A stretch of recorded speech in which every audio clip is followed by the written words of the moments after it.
大家好，欢迎来到娟子美食。今天用玉米面和面粉做一个粗粮锅盔吃。做好的锅盔内酥外脆，比方便饼干硬耐嚼。首先在盆中倒入200克玉米面，加入200毫升的开水，先将玉米面烫一下。烫过的玉米面口感更加的柔软细腻。盖上盖子，趁热让玉米面再软化一会儿。玉米面微热时，往里面加入300克面粉、4克酵母粉、3克小苏打、5克盐。不喜欢吃咸的也可以把盐换成白糖。充分的搅拌均匀之后，往里面加入100毫升的常温水，这里加小苏打能起到酥脆的效果。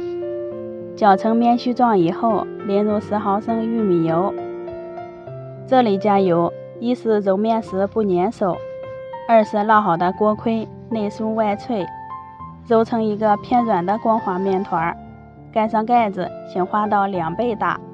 现在温度高，1个小时面团就滑起来了，里面都是蜂窝的状态。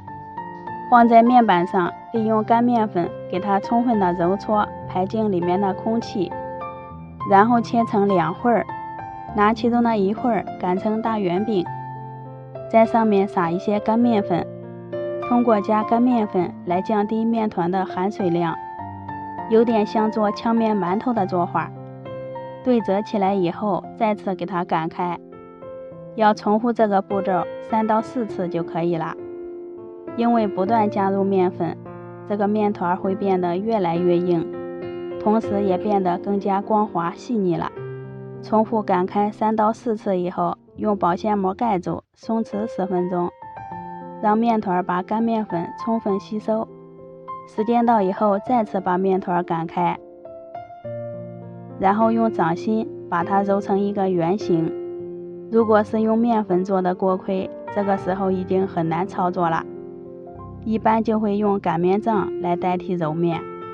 盖上保鲜膜，醒化5分钟。因为面团没有什么筋性，醒化之后更容易擀开，擀开的时候也不容易裂开。看一下厚度，在1厘米就行了。最后再醒化10分钟。时间到之后，拿一个小碗，在上面压出一些花形，然后用叉子在上面扎一些小孔，防止表皮鼓起，烙的时候熟的也会更快一些。电饼铛提前预热，直接放入做好的生胚，选择中火，先烙上3分钟。生胚变色以后，托起来换个面，再接着烙上3分钟。中间要重复多换几次面，让锅盔的2面都受热均匀，同时烙出的颜色也会更漂亮。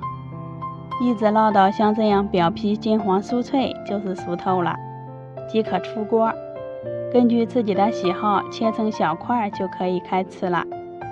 看一下里面的组织特别细腻，也没有大气孔，吃起来内酥外脆，干香有嚼劲儿，也是一种少油健康的吃法，很适合减肥的朋友哦。喜欢的话可以收藏起来试一下。我是娟子，咱们下期见。